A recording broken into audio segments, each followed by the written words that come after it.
Hey, what's up, everybody? It is TMQB for week 11, 2011. Happy Thanksgiving, coming to you live from the OFFL studios on Thanksgiving morning. My hat looks a little crooked. I look like a wigger. See if we can fix that. My glasses, my Hansen glasses, as Hoagie calls them. All right. A couple of interesting developments. Hoagie, nice try being a spoiler. The short-lived victory by Hoagie over Why Not Us lasted for all of 3 days. It was a change in scoring. Fred Jackson got 3 extra yards to push him over the 50-yard mark to give him that extra point. Created a tie between Hoagie and Why Not Us, and based on our tie-breaking record, our tie-breaking rules of victory going to the quarterback with the most yards, goes to Why Not Us, and Tony Romo with his, amazingly, that was even close. It was 292 yards for Romo to 286 for Cutler. So kind of throws the Pacific Division into a little bit of an upheaval, whereas we had a three-way tie at 6-5 between Intimidators, Why Not Us, and TNT. It now goes to Why Not Us atop the division 7-4 with Intimidators and TNT tied at 6-5. So I'll get into, well, I won't get into much of the playoff implications after the wrap-up because again, it still hurts my head. But I'll just give you an example of what it looks like. All right, for the games, game of the week, I'm going to go with 2-game tie. I'm going to go with that aforementioned game between Why Not Us and Hoagie's Heroes, just because of how close a game it was and what it means in the standings. So Why Not Us comes out with the victory 53-52 based on that 1 extra point for the tiebreaker. 23 from Tony Romo, 3 from Frank Gore, 7 from Adrian Peterson, 8 from Brandon Lloyd, 9 from his kicker Dan Bailey. Hoagie got 23 as well from his quarterback Cutler, 11 from Victor Cruz, 7 from Billy Cundiff, and 8 from Sidney Rice. A nice job of trying to play spoiler by Hoagie, but it was a little bit not enough, a little short.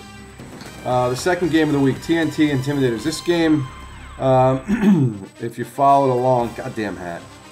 If you followed along, you know, on game day, play to play, this one was back and forth. It started off slow. It was like the 3-2 and 10-9. Each team pulling ahead with each play. And eventually Intimidators got a late touchdown from Brandon Pettigrew on Sunday,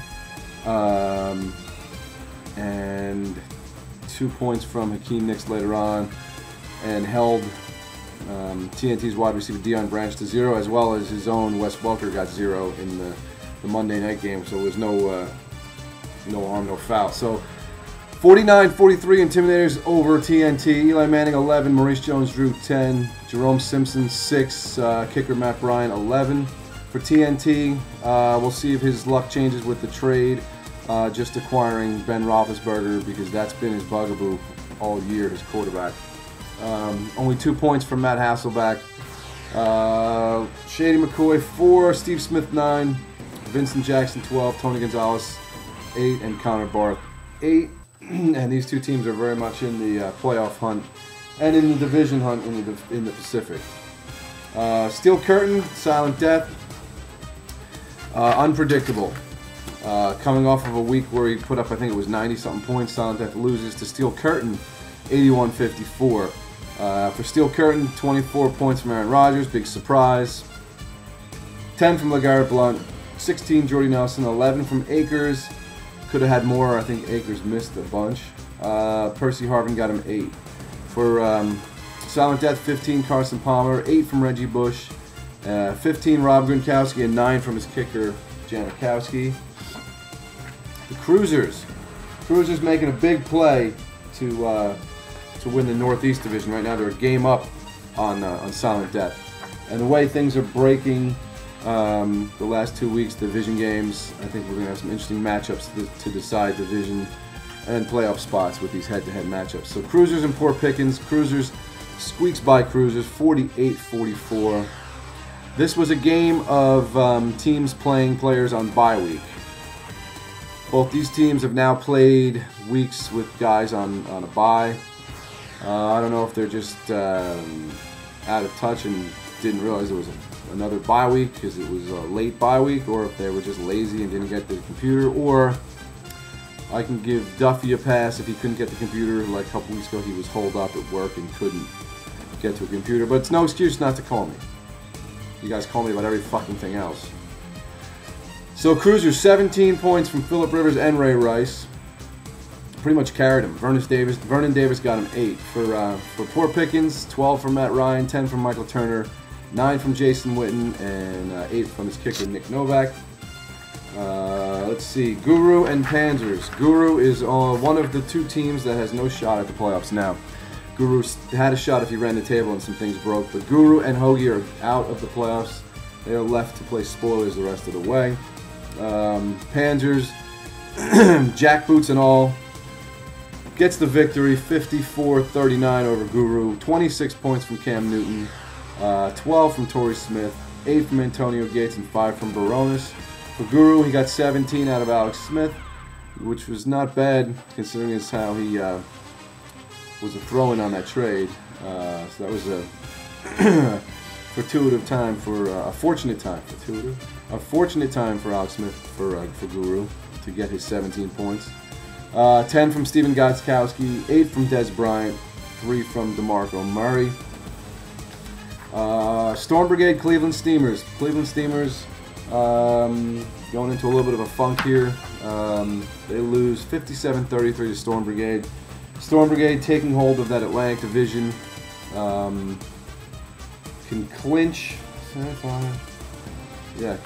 With a victory this week, Storm Brigade will clinch the Atlantic Division.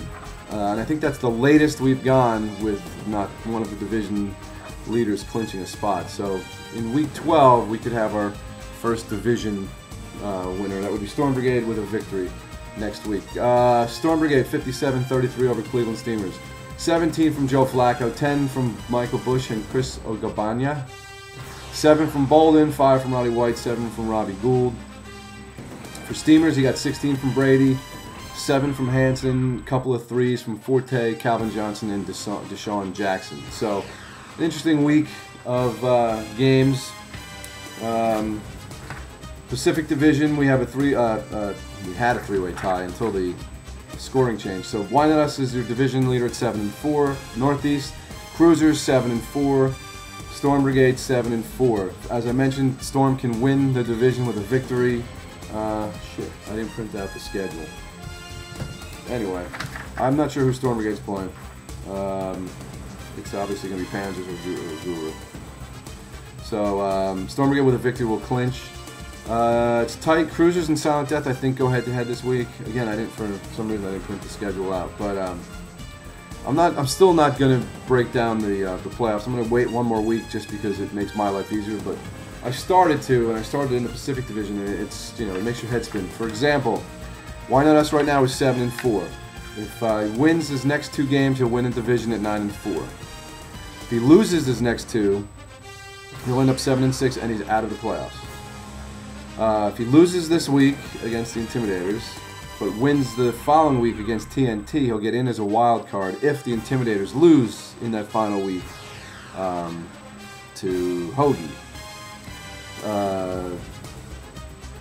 If the Intimidators win out their next 2 games, they will win the division based on division record and head-to-head. TNT, what did I say about TNT here?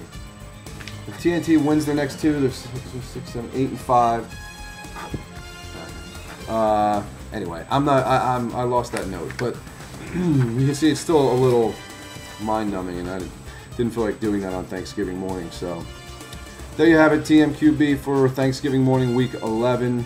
Everyone have a happy Thanksgiving. Enjoy the football. Enjoy your food, and we will speak to you next week. Peace.